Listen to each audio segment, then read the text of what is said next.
Konsep manajemen pendidikan tinggi. Apa saja sih konsep manajemen pendidikan tinggi? Yuk kita bahas. Nah, pembahasan yang pertama itu ada konsep dasar pendidikan tinggi dan perguruan tinggi. Nah, di video sebelumnya kita kan sudah belajar tentang konsep dasar pendidikan tingkat menengah kan.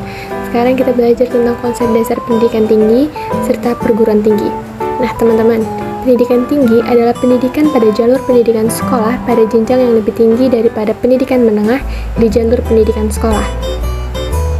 Nah, teman-teman, konsep pendidikan tinggi menurut Peraturan Pemerintahan RI Nomor 60 Tahun 1999 tentang pendidikan tinggi, tujuan pendidikan tinggi adalah yang pertama, menyiapkan peserta didik menjadi anggota masyarakat yang memiliki kemampuan akademik atau profesional yang dapat menerapkan, mengembangkan, dan atau memperkaya hasanah ilmu pengetahuan, teknologi, juga kesenian. Yang kedua, mengembangkan dan menyebarluaskan ilmu pengetahuan, teknologi, dan atau kesenian, serta mengupayakan penggunaannya untuk meningkatkan taraf kehidupan masyarakat, juga memperkaya kehidupan sosial. Pembahasan selanjutnya ada konsep perguruan tinggi. Jadi teman-teman, perguruan tinggi menyelenggarakan pendidikan tinggi atau pembelajaran, penelitian, serta pengabdian kepada masyarakat, di mana pendidikan tinggi ini merupakan kegiatan dalam upaya menghasilkan manusia terdidik.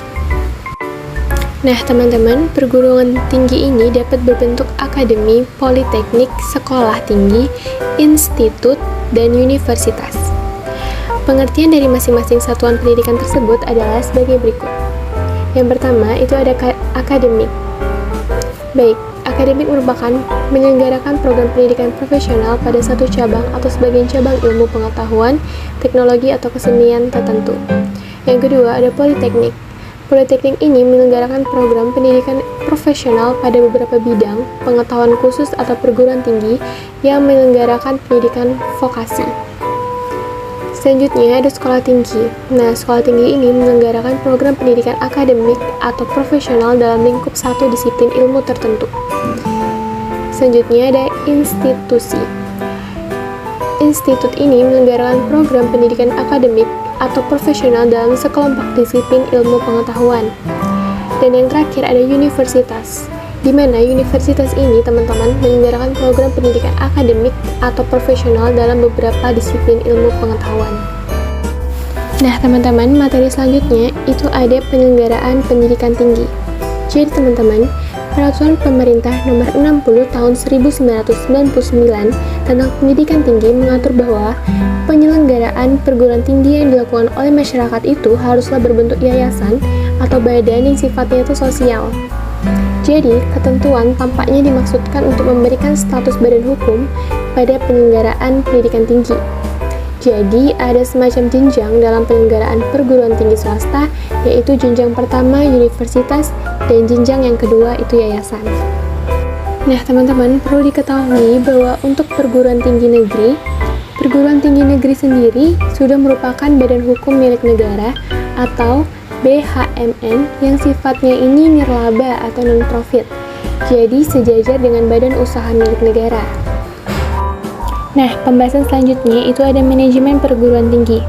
Jadi teman-teman, menurut Indrajit dan Djoko Pranoto, ada beberapa aplikasi fungsi manajemen umum dalam manajemen perguruan tinggi, yaitu yang pertama, perencanaan. Nah teman-teman, perencanaan program kerja termasuk perencanaan anggaran bukan merupakan hal baru bagi perguruan tinggi, baik perencanaan 5 tahunan maupun perencanaan tahunan. Namun, perencanaan ini perlu dilakukan untuk perencanaan strategis, yaitu di mana perencanaan yang menentukan hidup mati dan berkembang tidaknya suatu universitas. Nah, perencanaan ini juga memiliki keuntungan yang strategis, yaitu yang pertama, memberikan pedoman yang lebih baik bagi seluruh jajaran organisasi. Yang kedua, membuat para manajer lebih berwaspada mengenai perubahan. Yang ketiga, memberikan pada manajer alasan-alasan yang masuk akal mengenai prioritas alokasi sumber daya yang dimiliki oleh perguruan tinggi itu sendiri. Selanjutnya, membantu mengintegrasikan berbagai keputusan yang berhubungan dengan strategi tertentu. Dan yang terakhir teman-teman, menciptakan suatu sikap manajemen yang lebih produktif daripada sikap defisit atau reaktif yang kadang sudah terlambat. Next, selanjutnya ada pengorganisasian. Jadi teman-teman, fungsi pengorganisasian termasuk fungsi pengisian staf yang sesuai untuk setiap tugas atau kedudukannya. Nah, pengisian staf atau karyawan perlu membedakan beberapa jenis karyawan yang bekerja di suatu universitas yang masing-masing mempunyai tugas khas dan karakteristik sendiri-sendiri.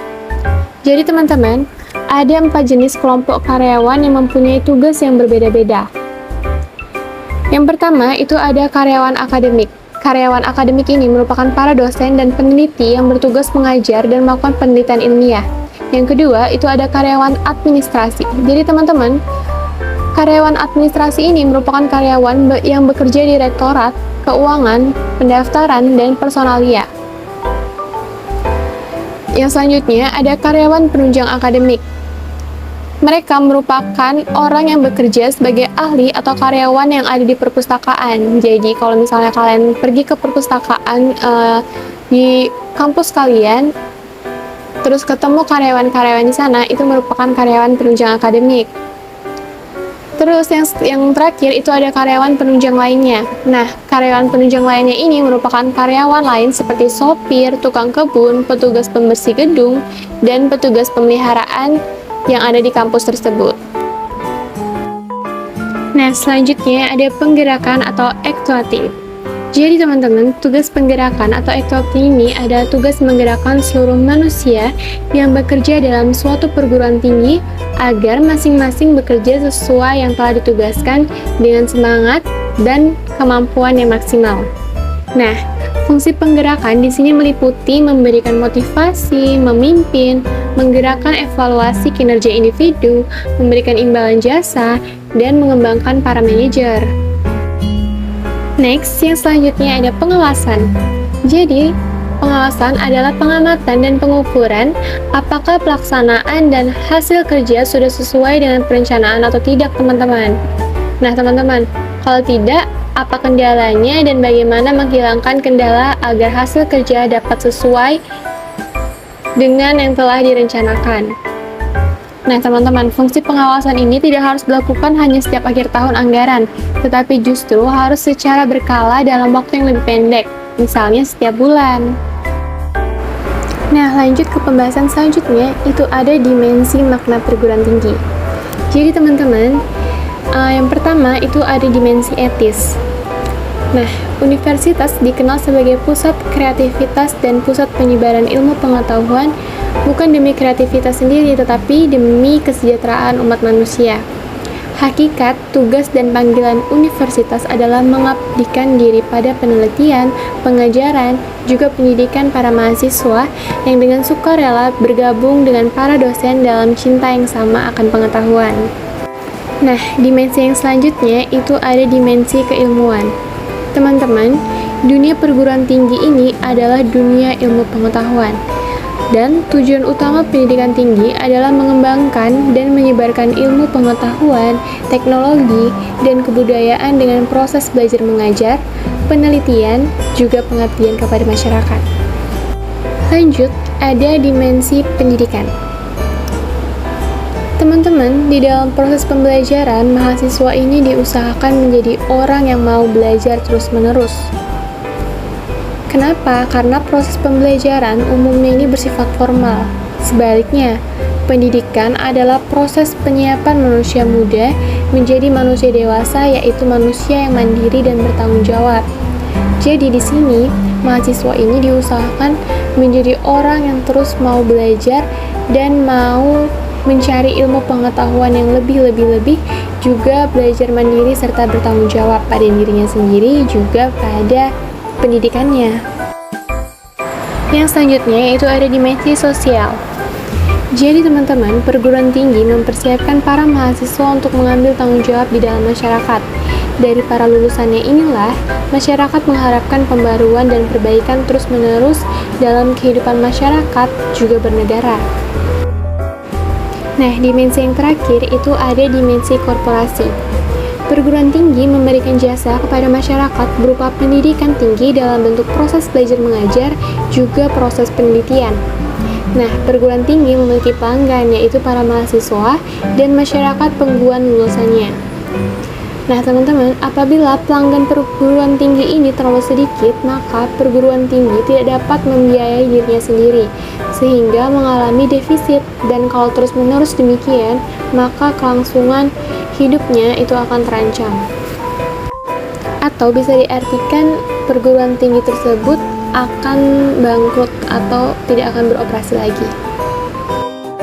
Nah, pembahasan sekaligus materi yang terakhir itu ada perguruan tinggi dan tantangan globalisasi. Nah, teman-teman, globalisasi itu berpengaruh pada semua tingkah laku manusia dan berdampak dalam tingkatan berbeda pada budaya, masyarakat, juga manusia. Dan di sini ada 4 aspek globalisasi, yaitu perdagangan, pergerakan modal, pergerakan orang, serta penyebaran ilmu pengetahuan dan teknologi. Nah, teman-teman, perlu diketahui bahwa dalam konteks pendidikan tinggi, globalisasi dapat berbentuk kebebasan masuk dan beroperasinya perguruan tinggi asing ke dalam negeri tanpa dapat dicegah atau dihindari. Bagi perguruan tinggi globalisasi berarti sebagai berikut. Yang pertama, teknologi informasi dan komunikasi seperti internet dan website menyediakan peralatan baru yang sangat ampuh dalam membentuk jaringan global untuk pengajaran juga riset. Yang kedua, dalam lingkungan baru, suatu organisasi baik universitas maupun pemberi jasa informasi lainnya dapat memenuhi kebutuhan pada para peserta didik. Universitas global akan mampu mengajar mahasiswanya dimanapun dan kapanpun, serta dapat mengambil dosen dari manapun. Yang ketiga, universitas sudah tidak memonopoli produksi ilmu pengetahuan. Jadi di sini mereka harus bersaing dengan penyedia jasa informasi dan pengetahuan lainnya yang tidak memerlukan kampus dengan segala fasilitasnya yang mahal. Nah, selain tantangan, itu ada dampak yang perlu diantisipasi dan tantangan yang perlu dihadapi. Oke teman-teman, yang pertama ada tantangan. Tantangan pada pengelolaan. Jadi teman-teman, setiap negara ini harus membuka diri seluas-luasnya terhadap masuknya perguruan tinggi, dosen, peneliti, dan sebagainya tanpa hambatan sama sekali dalam bentuk apapun loh ya. Nah, yang kedua, tantangan pada proses belajar mengajar.